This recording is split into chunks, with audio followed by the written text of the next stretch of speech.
EM Ranjit बसुमतारीजों आखाइ गोरोबफैफिनदों। बावैसो सान सिगां चिरां जिल्ला बेंटल ओनसोलनि दुनाबारियाव 2 नं सालबारिनि इउपिपिएल दोलोनि सोद्रोमाफोरा बिपिएफ दोलोआव आखाइ गोरोबहैदोंमोन। हाग्रामा महिलारी, खाम्फा बरगयारी आरो बिपिएफ दोलोनि गोबां दैदेनगिरिफोरनि नुजाथिनायाव। नाथाय दिनै बे आगुनि इउपिपिएल दोलोनि 13 जन मददगिरि आरो बिपिएफनि 9 जन मददगिरिफोराबो इएम रनजित बसुमतारीजों आखाइ गोरोबफैफिनो इउपिपिएल दोलोखौ मोजां मोननानै।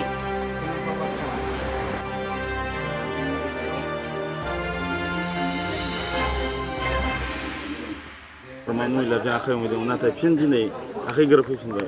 आसलथे मानो फैफिनखो बिथांमोना? मानो थाङामोन बिथांमोना? स्पष्ट खोन्थाया बेनो, जोंनि इउपिपिएल दोलोखौ माने इउपिपिएल दोलोनि सापर्टारफोरखौ नंखाय बाथ्रा बुंनानै नंखाय प्रतिश्रुति होनानै बिथांमोना बुरखायनानै लांदोंमोन। दिनै रायजो राजाफ्रा स्पष्ट जाबाय जे गोदो 17 बोसोर बिथांमोना बर' हारिनो हानि मोनथायखौ होनो हायाखै। हानि मोनथाय लानानैनो जोंनि बर'नि आन्दलना गोबां बोसोर जादोंमोन।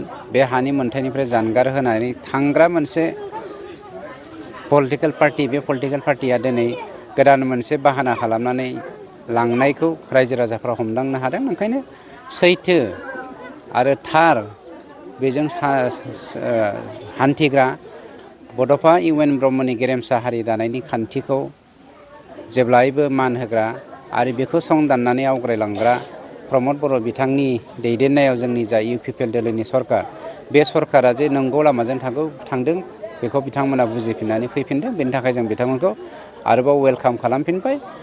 नैथियावहाय बिपिएफनिनो सातघर न'खरा दिनै बिपिएफनि आगुनि जा केरेक्टार, बे केरेक्टारफोरखौ मिन्थिनानैबो माखासे माने टेकनिकेल प्रब्लेमनि थाखाय इउपिपिएल दोलोआव सापर्ट खालामनो हायाखैमोन थांनाय बाराव। बिथांमोना दा अपेनलि ओंखारबोदों। बे सातघराबो दिनै जोंनियावहाय जइन जादों।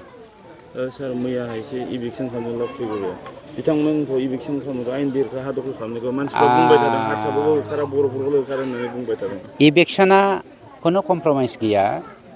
बिथांमोना लावख्रिगुरिनि 22 घरा बिपिएफ सापर्टार, पियरलि बिपिएफ सापर्टार। जोङो बिराद मोजाङै सावरायदों। हा दंखायो, नोंथांमोना फरेस्टआव दाथां, दंफां लाइफांखौ दादान होननानै जों बिथांमोनखौ बिराद बुजायदों। खिन्थु बिथांमोनजों बनसुवा नांफानानै दङमोन, खाम्फा बरगयारि नांफाना दंमोन। आंनाव स्पष्ट प्रमाण दङ। बिथांमोना इनस्टिगेट खालामनो थाखायनो बिथांमोना दंफां फुलि दाननानै राबार दंफांबो गायबावदों बिथांमोना। राबार दंफांखौ सोर हरदों? मैया जोंना सासे फरेस्ट डिपार्टमेन्टनि एसेबा क्लियार होदों जे 5 लाख दाल दंफां गायनो, राबार दंफां गायनो, फांसे दंफांखौथ' नों थाइसेयाव मोना ना। राबार दंफांखौ खमब्लाबो नोङो 15निफ्राय 30 थाखा जायो। होमबा 5 लाख दंफाङाव बेसेबां जागोन? आरो बेवहाय गायनायनि हाजिरा बेसेबां थांगोन? आरो बेवहाय फेन्सिंनि माबाया फैसाया बेसेबां थांगोन? खमब्लाबो बियो 60-70 लाखनि माबामोन, बियो मोनसे मा होनो प्रजेक्टमोन। बेखौ खालामनाया सोर खालामगोन? खाम्फामोननि निस्सय आखाइ दं, बनसुनि निस्सय आखाइ दङ। जायनि जाहोनाव बे 22 घर बिपिएफ सापर्टारा बै दंफां फुलिखौ दाननानै न' लुना थाहैदोंमोन। बेखौ फरेस्ट डिपार्टमेन्टआ मैया होखारफिनबाय। बेयाव खुनु हारसा बर'नि खोथा गैया। सोरबाया कमनेल खालामनो नागिरदोंबा बे जोंनि माबानिफ्राय जानगारनानै था। जोंनि सरकारा मालाबाबो बेवहाय कमप्रमाइस खालामा। दिनै बिपिएफनि बै 17 बोसोरनि समाव गावजों बिदा फंबाय जाहोलायनाय, जाथिजों जाथि जाहोलायनाय थांखिखौ सोरबा लानो नागिरदोंबा बेनि सायाव जोंनि सिला नोजोरा जेब्लायबो थाबाय थागोन। गतिके जों कमप्रमाइस खालामा। सोरहाबा जुदि हा गैया, सरकारनो आपिल खालाम।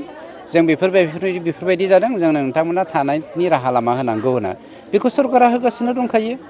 बा हा खुरखा जाबाय होननानै बिथांमोना गोसोबायदि जोंनि दंफां फुलिखौ दानफायनानै न' लुना थानो हागोन नामा? जों बोरै बेखौ होनो हानांगौ जाखो? बेथ' पलिटिकेल षड़यन्त्रसो। बे 22 घरा गोसो जानानै थाङाखैथ', बिपिएफआसो थांहोदों बिथांमोनखौ इनस्टिगेट खालामनानै। आच्छा, बिनि खेत्र'खौ आं एसे बुंनो नागिरदों आरो बुंगोनबो आरो बुंनो लुबैदों। दाखालि थांनायनि गिदिरा जाहैबाय, जोङो सानैसो एबा मानसि बुंनायनि गेजेराव जोंखौ एसे बुंनायनि गेजेराव जों थानाय जादोंमोन। आरो लोगोसे आङो दा मानसिफोरखौ खिथायाखै, दा खिथानाय जादों। खिन्थु आं नाम थांखिया, जेनेबा गामियावनो थायो बा दस्रा साइडनि जागोन।